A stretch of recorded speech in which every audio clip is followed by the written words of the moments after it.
akkanaa godhumi gurra'ee hallayyaatti isaan hin darbatu. Maaliif wal jaallachuun nurraa bade gaafa mormi keenya nu citee sibiilatti nu fannifame Oromoon Oromummaa isaa fedhee takka kanatti wareegame bara malee kutaaf gandaaf hin wareegamne.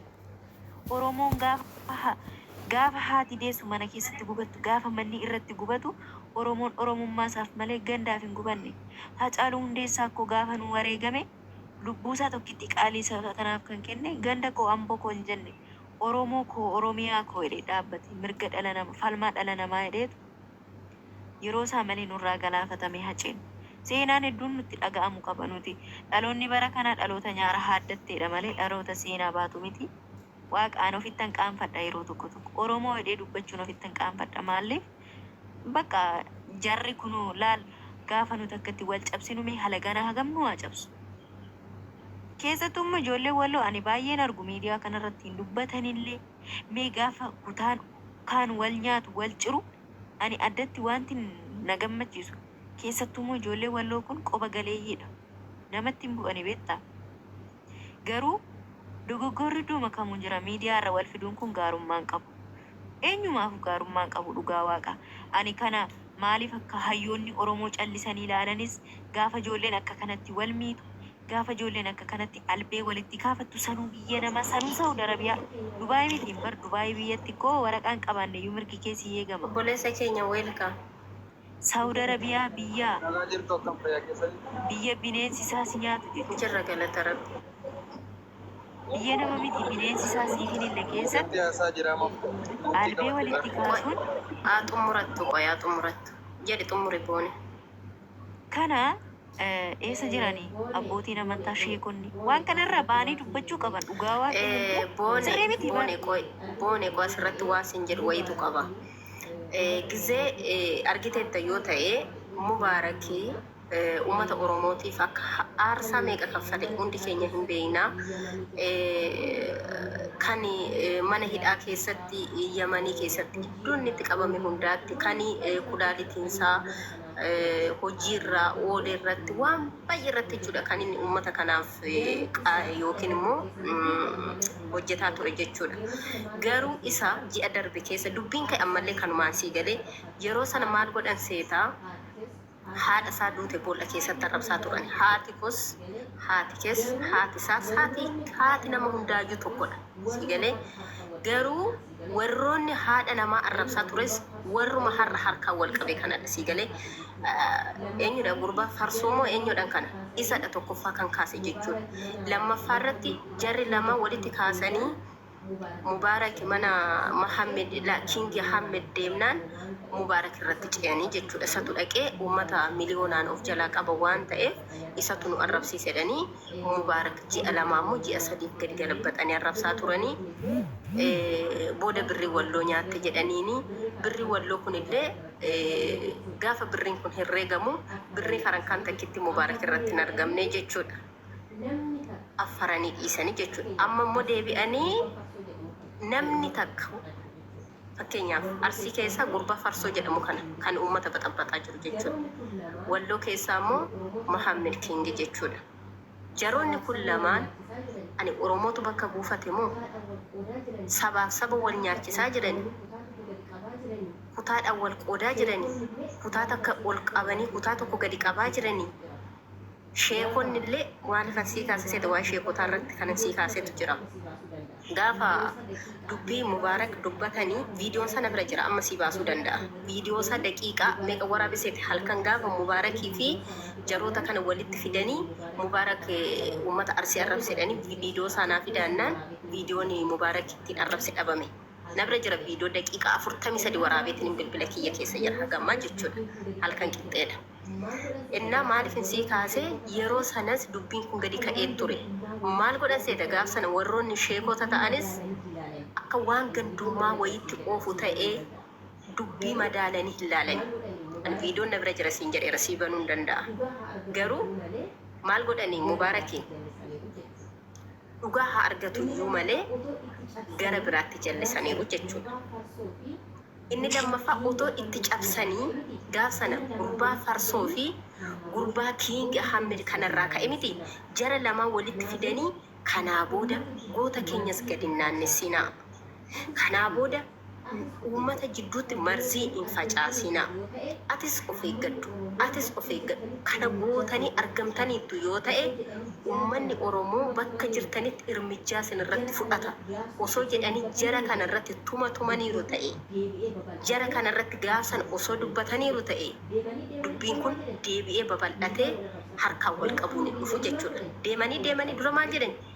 Miidiyaa wal arrabsaa turan. Garuu amma deebi'anii maal godhan? Harkaan wal qaban dhufe jechuudha. Harkaan wal qaban jechuun wal ajjeesan, lubbuu wal baasan jechuudha. Kanas wanti jiru hin jiru. Deebi'ee uummanni immoo walitti deebi'ee wal fixuunsaa hin hafu jechuudha.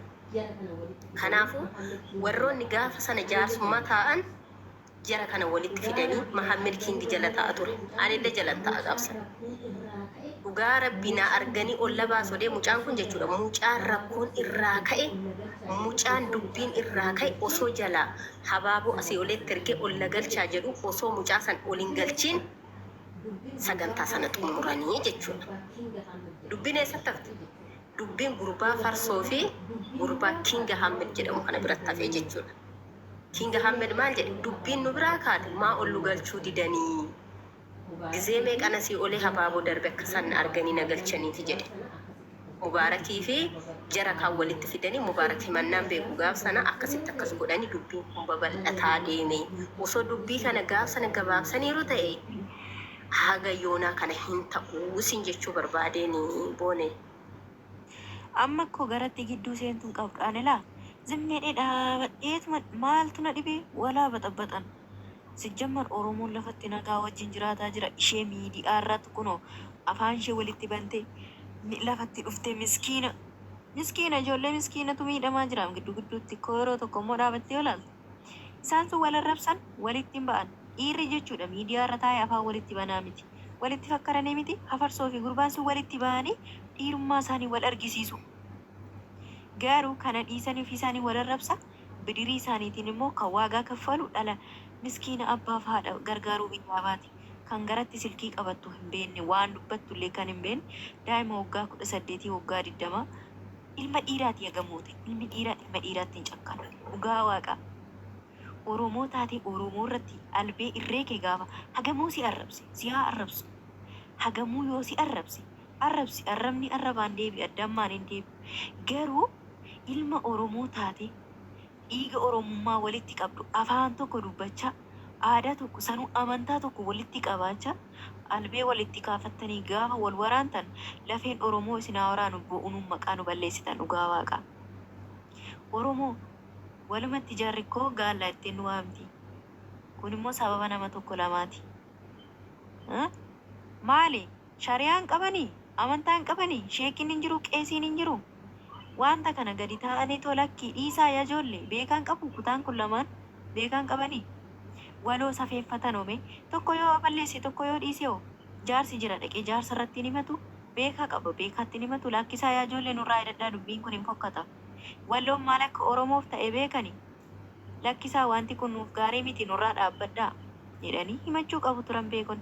Dhiirummaa isaanii eeyyan fira miti diinuu bareechee beeka. Gaafa kana jennu immoo Arsiin Dayyuusa jechuu keenya miti. Oromoon kutaan kamiyyuu goota jagna. Garuu wal balleessuun kun mee halagaan nu balleessaa jira bara. Biyya namaa keessattuu koo akka hin taanetti waan hin taane nu gochaa jiran. Imbaasii nama imbaasii fakkeenyaaf imbaasii Itoophiyaa otoo fudhatte imbaasii Itoophiyaa keessatti tajaajilli dhala Oromoof kennamuu fi tajaajilli zeegaa biraa kennamu adda bara. Hacuuccaan halagaan sirratti godhu. Biyya namaa keessattuu hoo guddatti halagaan sin jaallatu. Isin garuu biyya namaa keessa teessanii albee walitti kaafataa jirtan. Lemaaniyaa waan dhugaa ani kana gidduullee galuun fedhu. Dubbachuullee barbaadu. Jechuun boone wanti jidduu si galchu Oromummaa keeti bara. Wanti jidduu si galchu. Isa dubbattee borsitti jiru. Balaa ammatoo kaatee dhattee akkasii maali gootee jettee sitti ce'anii bor mataa gadi si quncisu. Wanta akka kanaa yeroo darbe Wallagga irratti ka'ee ture. Kanaaf ijoolleen keenya illee dubbachuun barbaadan. Sababa kanaan dura Shawaa irrattis ka'ee ture hin beekta yoo ta'e. Haga Haacaaluu boolla keessaa baasanii Haacaaluu nama Oromoo miti Itoophiyaa walumaa galatti falma mirga dhala namaa wareegame ko Haacaaluu guyyaatti arrabsantu. Ani guyyaa sana gaafa yaadadhu gidduu seenuun barbaadu. Ijoolleen keenya adaba qabdi, adaba qabdi. Safuuf heera Oromootiin jiraanna guddanne waan ta'eef baay'ee gidduu nama hin seesisu waan akkasii haa fixatan. La isa dhaggeeffadhu boone qabata raachoon geema raachoo fi gargaarsa uummata shirkaa miti uummata shirkaatiin jecha baay'ee nuun jedhamee shawaa kana arrabsaa turanii. Ara walumaa galatti shawaa miti giifti maccaaftuu lamadhanii kutaa sadii dhukkee haadha keenya nurraa kaasaa turan. Jirtuu maanaaf xanyaan morma siin kuttiin jechaa ture. Waan dhiisimee kaasii dhiisimee dubbicha. Ani madaa baay'een garaa jechuu qoyta waan isii kaasuu barbaadeef hin jira jechuu barbaadeen bar isaanii dhaggeeffadhu warri kutaadhaan akkasitti wal faarsanii warri kutaadhaan olaantummaa ol kaafachuu barbaadanii warroota atamma yoo dubbatte bakka arrabni isaanii sii galee haga meetira meeqaa dheerataa achi arraba isaanii gaafa sirratti diriirsanii muka jiidhaa gogsa jechuudha. Aduu qabata tapha raachoo irratti nama mindinno fooloo guddaa qabutu uummata shawaa arrabse. Uummata shawaa bichaa osoo hin taane ijoollee mana madaamii keessa teessee uffata itti bitaa turte. As Dubaay kana keessa yeroo hundaa kaayiroo irratti tarrashamaa fi ture uffanni aadaa garaagaraa jechuudha. Uffanni aadaa daa'ima isaatiif, uffanni aadaa niitii isaatiif, uffanni aadaa isaaf garuu dhaggeeffadhaa hoolotiin mana madaamii nuun jedhame hoolotii mana madaamiitiin arrabsamne jechuudha. Otoo itti uffisanii, otoo nyaachisanii, otoo jala deemanii tiktookii isaanii taaptaabii tolchanii fi gaafa isaan geema taphatan ijoollee giiftii kennu baatte ijoolleen mana madaamii qimamii mana madaamii jala teessee taaptaabiidhaan tokkoffaa turte. Garuu galata ijoollee mana madaamii yookiin immoo maal jedhan gadi ba'anii hoolotiin mana madaamii nuun jedhee afaan isaan irratti gadi banee jechuudha. Ani osoo anaati jechuudha. Dhugaa waaqa amma yeroo tokko tokko har'amoo kaleessan dhaqee dhaggeeffadhe beektaa waa'ee ijoollee dabaddabanii laayifii irratti baasaa jiraniin nan dhaabsisa jedhee namicha ammasiin jedhu maqaa isaa waamuu hin barbaadillee rakkoo hin qabu. Garuu mana isaa erga gaafa inni gumaayyuu hin baafanne sin immoo nama gaafa obboleetti raachoo faranjii sinirraa fuudhe eessa dhaqxan sinfa nama taatanii dubbattu gaafanni jedhe rabbi dhugaa waaqayyo asumarraa naqitee Arraachillee barbaadamee argame hansaa obboleessi haadha obboleessi dhiiraa inni wajjinii dhalatee achi buutee isaa dhabee barbaadee argateera. Afaan isaa akkatti banuun argine gaafa obboleettii isaa faranjiin irraa fuudhee biyya Oromoo keessa biraa qabna laa viidiyoo isaa danuu biraa qabna sadhiisi waa'ee isaa isa nuti ragaaf borumaafuu jechuudha. Viidiyoo sana hundaa biraa qabna waraabbanne gaafa inni laayivii irra taa'e fansa bane dadhiisi si jammar ijoolleen mana madaamii na dhaggeeffadhu. Hooleyyii mana madaamii inni jedhu waa'ee isa gargaaru waa'ee isa xu'isuu dhiisi. Hooleyyii inni mana madaamii jedhu Habiibti nama mana qixxee mana arabaatti nama mana ijaarratee qabu. Hooleeyyiin mana madaamii nama gaafa sabni rakkate gaafa jedhan satitti gaafa kaatu. Biyya gaafa jedhan hooleeyyii mana madaamii namni caalu hin jiru. Dhukkubsataa gaafa jedhan hooleeyyii mana madaamii namni caalu hin jiru. Maatii gaafa jedhan hooleeyyii mana madaamii. Qomee boone asirratti dhiifama naa godhi boone waa si gaafadha. Isaanumti jechuudha warroonnumti beekamtii argatee har'a bakka fuuloo guddaa qaba mana isaatti gargaarsi haa godhamu kan jedhame eenyudha kan fuuloo guddaa guddise? Eenyudha kan guddise? Namichi qoyka na dhaggeeffadhu kasiin xumura. Okay. Namichi kun wayi birriisaa baankiidhaa baasee uummata gargaara. Farankaa tokko itti darbanii uummata gargaaranii asirra taa'anii hoolotii mana madaamiirraa dhabar akka aannanitti kan isaan ilmaa jiran. Garuu ani jechuudha kanaa booda dhugaa waaqan sitti wanti osoo nama gargaare dhaggeeffadhu. Warroota asirratti fooloo guddaadhaan uummatan gargaare jedhu farankaa tokkotti hin kennu. Akkaawuntii isaanii jara barbaade akkaawuntii isaanii gaafadheetiniin haga humna kiyyaa akkaawuntii isaanii irratti tarrashaaf isaaniif galchaan malee. Nuti beekna. Si galee anuma kooti. Nuti beekna dhaqilaa yeroo darbee jechuudha salaalee keessatti maaltu ta'e yaadatta yoo ta'e ji'a 4 dura gaafa mana keessatti dubartii wajjin mana irratti qabanii guban. Gargaarsa jedhanii banan gaafa uummata salaalee dirooniidhaan irra dhaabatee mootummaan cafaccafu gargaarsa jedhan ciicachumaan warri sooshaal miidiyaa fooloo guddaa qaban warri dheengadda geemii raachi sababa godhate afaan sabanaa ture gaafa sana namni gadi ba'ee dubbate hin jiru. Wallagga immoo jechuudha. Horroo guduruu Wallaggaa keessatti gargaarsa godhamee walitti sassaabame tokkittiin bira hin geenye gargaarsi uummata kanaa jechuudha. Karaa deemaaf haa tolu kan miilla isaatiin ijoollee qabatee dhaqee uummata sana achi keessatti ilaale. Kaan ajjeefamee lafee irratti lafeen namaa hangaarraa bakkeerra jirutu jira biifti Wallagga keessatti. Waan baay'ee beekna. Waan baay'ee madaa baay'ee garaatti baannee teenya hunduu gaafa kutaasaa ga'ee afaansaa bana gadi ba'ee malee gaafa keessumatti Wallaggaallee naniisa biyya keessatti dhalatte naan jechuu danda'u. Keessumatti garuu jechuudha kan gaafa uummata salaalee yoomuu na duraan badu. Yoomuu nama 16 iddoo tokkotti dhume mana keessatti jechuudha affeelame. Haadholiitu qeerraa buqqa'ee maaloo uummata kana gargaaraa jennaan namni tokko miidiyaa kanarraa gadi ba'ee dubbatee hin jiru. Dhugaa waaqa mee gargaarreerra uummata salaalee gargaarreerra mee haa jedhan. Salaalee keessatti qofaa miti maal gara shawaa lixaa keessatti maaltu ta'aa ture. Harrakkoo dhumaan jiranii waraanni isaanirra dhaabatee isaan cafacafaan jiru. Akka asichi ilaalanii miti manni keessa jiru dhaggeeffadhu boone waa sitti nima asirratti mee otoo waa sitti nimin asirratti waan hin dabarre wayin sitti ma dhaggeeffadhu. Gisee tokko anuma maatii kiyyarra miidhaa mana gaamnetu gaamee ture. Miidhaan kunis miidhaa qallaali miti. Wanta bakka zim jedhame bira darbu miti jechuudha dhaggeeffadhu sitti nima. Akka carraa ta'ee qeequma keenya keessatti dhageesseeta ta'e sitti meera ta'ee hin beeku. Mucaan wayii obboleessi kiyyaa dura baaleerra barsiisaa ture. Anii fi mucaan kun abbaan koo fi abbaan isaa obbolaadha jechuudha sii galee. Achiin booda obbolaadha. Mucaan kun dura baaleerraa mana barumsaa barsiisaa ture.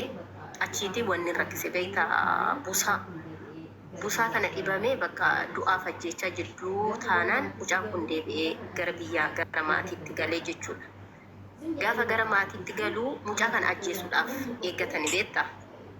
Zim jedhanii bakka jechuun amma fakkeenyaaf namni tokko ija qabda yoo ta'e yookiin dubbattee uummanni sii dhagaa yoo ta'e yookiin immoo iji uummataa tokko sirra jira yoo ta'e lafa sanarra si teessisuun barbaadan.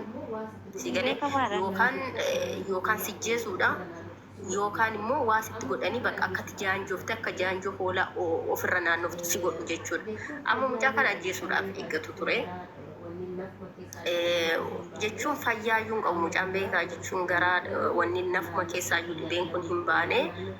Amma guyyaa walitti bu'anii turanii naannoo qe'ee keenyaatti namni du'eera. Naannoo keenyatti immoo namni yoo du'e amma ji'a tokkotti bakka tokko ta'anii beektaa fakkeenya.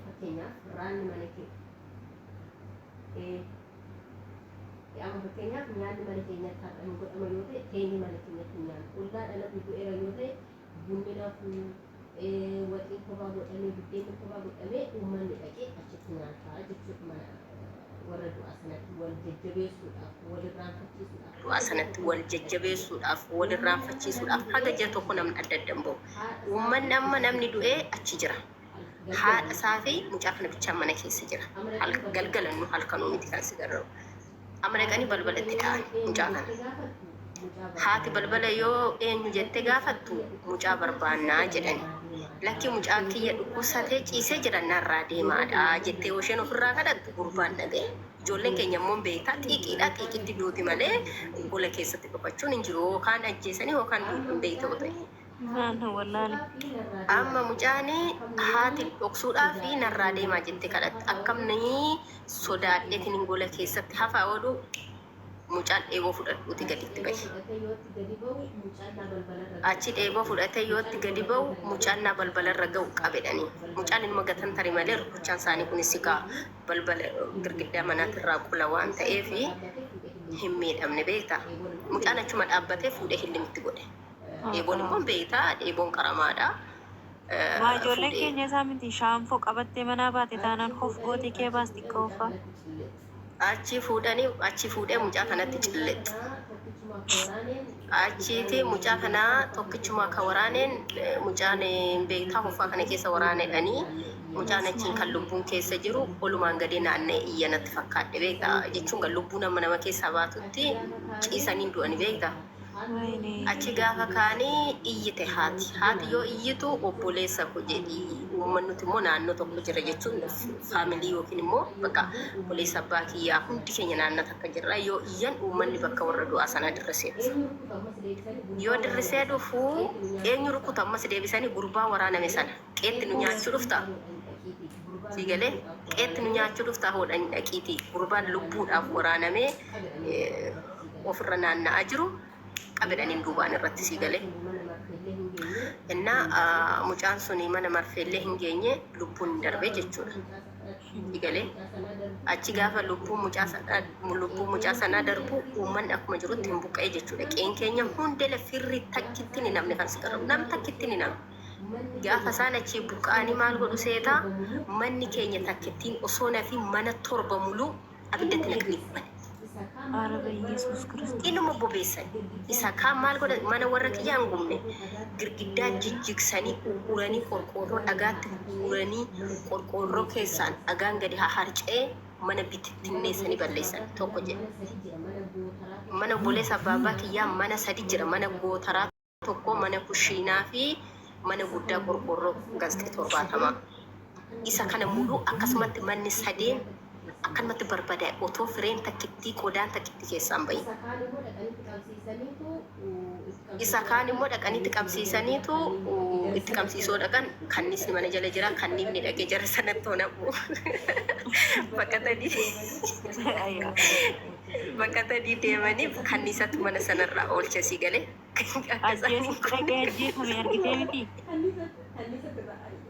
Dhuguma kannisatu irraa ariidhe mana sana jechuudha. Akkasittiin ka'eetiin maaliin jedhe seeta ka'a. Amma silaa gara mana boolumatti qabaasa gara mana 14 oliidha bakka kan seera ala oole jechuudha. Uummanni buqqa'eeraa bakka garaa babbadaniiru yeroo sana haamaa ture minaan haamaa ture. Minaanicha saamuu baqatanii babbadaniiru bakka hundee silaa uummata hoo kan kanaa gadi gargaaraa jiranii kan dhibamee fakkeenyaaf dhibamee birrii 100 birrii 200 mana yaalaa dhaqee yaalamu gargaaraa turanii haa gargaaranii laata dheetanan gurbaan tokko mubaarakitti dhiyaata isatti hime akkasidha bilbiliitii gaafadhu ti biyya keessa jiramoo mucaan kun bilbiliitii gaafa qoodhu bilbila maatii kiyya yoo wanta gargaaramuu qabu ta'e gargaara jarri kunis Oromoo saba Oromooti. Ani immoo gargaaruuf warra kiyyaa bichaa miti utoo warra kiyya maatii kiyya bichaa ta'e okay kun lammii muluudha sigalee kanaafuu gaafadhuuti bilbiliitii mubaarakitti dahimiitii uummanni kun akka gargaaramu bittinnaanii jiran akka bakka tokkotti deebi'an. Jedhee gaafadhee itti meeqa maal godhu seete osoon kana gaafadhee jiru gurbaa buraayyuudha caammaa hodhee jiraataa jira. Gurbaan kun fayyaa qaba garuu hojjetee argataa jira. Maaluma yoo ta'e nam tokko mucaan kun namni immoo miidhamee jiru immoo kan keenya immoo nama lammii tokko jechuun xiqqaamtisiin jechuu barbaadeen. Inna osoon kana gaafadhee jiru gurbaa caammaa hodhu sana birrii walitti guuranii gurbaa sana badhaasan. Okay, ani jechuun gurbaa sana hin badhaafamin jechuu kiyyaa miti. Gurbaan sun hin gargaaramin jechuu kiyyaa miti. Gaafa kaanii gurbaa kanatti deebi'ee dhaqee gaafadhee isanitti mee kanatti. Anoo lammiif jedhamu tiktookii isaa sirti godhe dhaqe. Lammiif jennaan dhufee kana sitti mee maaliif akkas gootee jennaan jidduutti rakkootu na mudatee ani mubaarakittuu himne yookiin immoo inde wanti kun immoo wanta qallaalii miti wanti sin gargaaraa jirta wanta du'aa wanta dadhabaa xiqqaadha. Maatiin kiyyallee kana keessa jira. Okay, erga lammiidhaaf dhaabbattan ta'e erga uummatiin gargaarama ta'e warri kiyyallee yookiin immoo sabni kiyya gargaaramuu qaba. Gaafan jedhu achumaan qirqir anillee mubaarakitti si dhaqee hin dubbanne mucaa takka kan mubaarakitti dhiyaatullee himeera asiin baatee naaniin jenne gurbaa namichi tokko immoo nukireen jedhamanillee isaanitti illee himeera asiin baatee naaniin jenne garuu galata rabbii warri kiyyallee gumaa sanallee ofirraa kaffalanii si galee haga dandeetti keenya gargaarree uummanni biyya keessa uummata biyya alaa gaafadheetiin gargaarsa dhabanii uummata biyya keessaatu gargaaree gumaa sanallee ofirraa kaffalanii mana isaanii sanallee irraa diigame walitti ba'anii akka hiddiriitti akka biyyaatti akka sabaatti walitti dhufanii manallee ijaaranii fi gumaa sanallee ofirraa kaffalanii qeesaanitti deebi'anii. Garuu warri asirraa uummataaf dhaabbannaa uummata gargaarraa iddoo akkasii erga uummataaf dhaabbatu ta'e erga uummata gargaaru ta'e uummata isa rakkatee gargaaraan jiran isa kam gargaaraa jirarre. Hattoota hundi ishee bakki hattoota deemii sobuu. Moo wal fakkeeffachuudhaaf ittiin beekamte argachuudhaaf namuma tokko iddoo ta'e ajandaa godhanii fidanii tokkoffaan madheengadda kanafaa kan gargaaran haadha daa'imaati jedhan. Namni daa'ima argatu dhugaa Kiristoos namni daa'ima argatu waa malee daa'iman argatu. Waa malee hin ulfaa'us waa malee hin dhalus sii galee itti yaadeetuma ulfaa itti yaadee dhalee guddifachuudhaaf daa'ima isaa jechuudha. Erga akkas ta'e erga gargaarsi jiraate haga yoonaa asitti na hudha sii galee. Mana Mubaarak seenee gaaf tokko dubbadhu maaltu na dubbise. Mucaa tokko boonaa dhaqee achitti dubbadhu maaltu na dubbise. Galanii miti Sibuusu tuumati seente utuwati seente sibuusu bar waa kanaa han akka keenya hacuucamtuun akka uummata maccaaftuu lama kana hin jirtu karaa gargaarsaa waa isaanii yoo kaaste jechuudha. Achumarraan rimiich godhanii taa'u giiftii ko mee dhiisii baay'ee samadaa baay'ee isaa qabna nutoo argine galata waaqammoo nutu uummata rakkataa miti. Maaliyyuu yoo ta'e uummanni keenya biyya keessaa walirratti du'a dhugaa rabbi tokkummaa qabanii akka amantiidhaan illee waliin qoodan uummanni biyya keessa jiru. Walirratti cichan walirratti du'an waliin nyaatu waliin dhugaa waaqa walirratti cicha walirratti du'an jetti mee kan keenya kana dhugaa waaqaan sitti kan keenya jechuudha. Nama 70 ta'anii gizee tokkotti namni 70 jechuun nama 70 ta'anii inni kaan hinaama inni kaan walitti qaba inni kaan hinaa. Namni akkasitti haamanii fi akkasitti galchanii fi ani koo dhageenye waan kana natti hin dubbanne mati koo ani maatiin keessa maal kana akka ta'an kunoo har'a sirraa dhaga'u kooti dhugaa waaqa. Dhugaa waaqa achuun shaasheen faayyuu gargaaranii natti fakkaadhe beekonoo gizee tokko natti mani beektaa jechuun biyya keessaa gargaarsa biyya keessaa. Baasuuf ammoo si baasuuf waan irra turteefuu ulfaata dhugaa waaqa waa'ee biyya keenyaa dhiisii haadhooko. Waa'ee biyya keenyaa maal goonaa miti gubannee dhiisne nuti gubannee maatiin mana nu saamanii.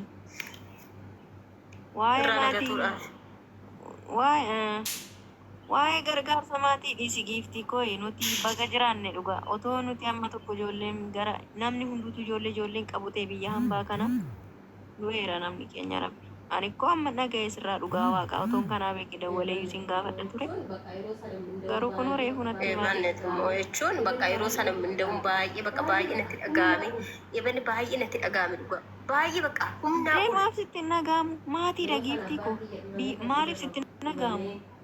Yeroo sana abbaan kiyya dhibamee kan si garramu dhibamee takka sayyaachisaa haati kiyya bakka biraa jirti inni bakka jira obboleettiin kiyya bakka biraa jirti obboleessi kiyya bakka hundumtuu garaagara bittinnaa'ee garaagara babbadee bilbilaan nam takkan argattu. Dhugaa waaqa gaafa maatiin akkatti bittinnaa'u utuu hin jaallatiin lubbuu kee dabarsisi godha waaqa. Ibanni boo'ee maraadhe du'ee rabbi jarri isaan kumaasaa finaan jedhanii. Nachumaan akkasidha deeni bakka bilbilatti naa guutuu birrii 15 naa guutuu bilbila jedhu maalirra gaa jedhu bakka waan isaan afaan hin ta'in hin jiru dhugaa waaqa. Yeroo tokko alagaayyuu bira sii godha dhugaa waaqa. Na malee maaliif sii kaasee waa'ee gargaarsa uummataa irratti hin kaasee. Innaa waa'een gargaarsa uummataa immoo jechuun ilaalcha qaba. Ilaalchi uummata gargaaruun isin jira. Bakka uummanni rakkatetti gargaaramuun waanuma gargaaramuu qabudha. Bakka immoo uummanni gargaaramuu hin qabnetti illee hin jira jechuudha. Fakkeenyaaf ana bakka namasiin jedhe kana maatiin tokko buqqa'u jechuun lammiin tokko buqqa'u jechuun lammii tokkorra rakkoo nama kanaa ga'u jechuun anaaf garuu ulfaataadha. Warra kaaniif immoo salphaa ta'uu danda'a.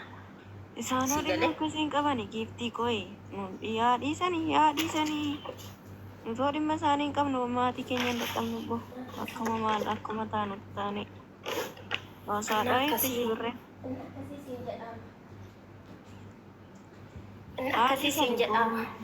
Dhimma mataa isaanii. Shaashaan si bira jirti bar. Shaasheen hojiirra jirti. Eeka. Shaasheen si bira jirti bar. Abudaabbii moo? Eeka. Mee waa gadi hin beekon akka isheen abudaabbii. Dhugaa Abudaabii jirti. Bakka ishiin Dhugaa gosa Abudaabii jirti. hojiin dhufennaan iddoo Laloon bakka idduma sana muudee jirti natti fakkaata. laloonoo. Laloon idduma sana jirti natti fakkaata. Mucayyoon isheen achi Isheen kun? laloo bira hojjettu sun hin baate eessa hojjetti? Isheen kun Ishee madaamii Asii fi moo duute. maqaan ishee?